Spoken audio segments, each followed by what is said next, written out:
Hey guys, I wanted to share an important fact with you today, just something I thought would be important. If you're ever out swimming with me and you're like, you get in the water and you're like, oh, where'd Pastor Greg go? It's because I have this incredible ability to sink. Oh yeah, I can sink better than almost anybody else. I'm really good at it. You're looking around and I'm probably sitting at the bottom of the pool because I don't float very well. You know, there are these people that float like corks. You throw them in the water and they go ping, float right to the surface, and that's not me. You know, I'm more like floating at the bottom of the pool. Like a rock, you know, and I was over at a friend's house the other day and we were swimming in the pool and I was doing what I do, you know, go down, sink to the bottom of the pool for a little bit and come back to the surface. And, you know, when you're down there at the bottom of the pool, you know, you got the water pressing in on all sides and all around you, you're very aware of the fact that you're surrounded by water. It affects the way that you move. It affects the way that you see when you open your eyes.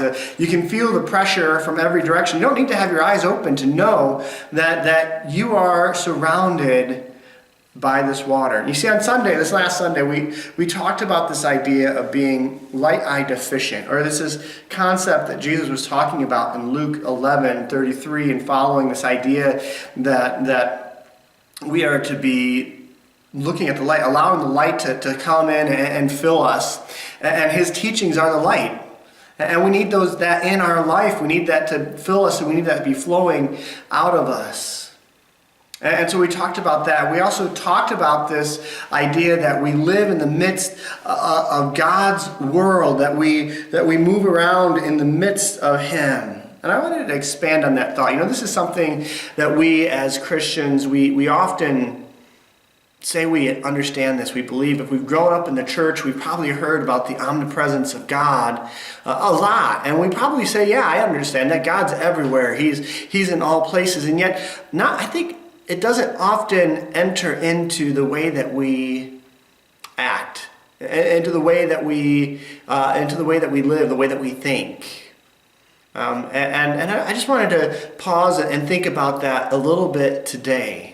You know, Dallas Willard, in his book, The Divine Conspiracy, wrote once of people who may believe in believing, but are not able to rely on God. They may believe in believing, but not be able to rely on God. Now, he was referencing something else. He was talking about these different views that people have on God. But I like that concept, that idea of this thought that we like to believe in believing, but not actually let it be real for us. And I think sometimes with the omnipresence of God, I think in a lot of aspects of the Christian life, we believe in believing it, but we don't actually let it be real for us. You know, Paul tells the Athenians, he says in Acts chapter 17, God himself gives life and breath to everything, and he satisfies every need. And then later on he says, for in him we live and move and exist. You see, God permeates this world like water permeates a sponge. Every element of this world, every aspect of it, everything that you see is simply dripping with his presence.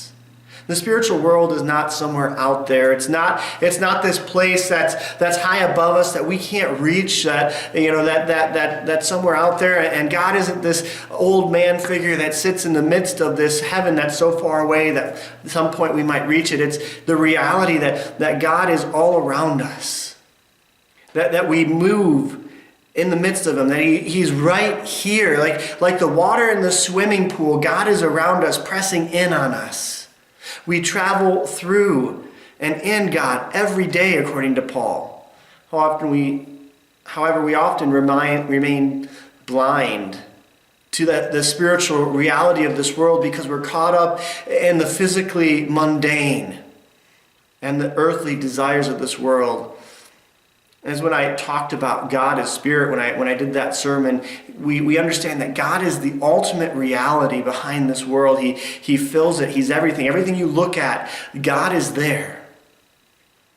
This should be challenging and freeing to us. Challenging because we live in a spiritual world in which God is everywhere, and this should affect our thinking. It should affect our prayers. It should affect our actions. It should affect how we live our life, and freeing because We live and move and exist in God. We have no need to fear. And even if this physical world is to take our physical life, it cannot affect us spiritually.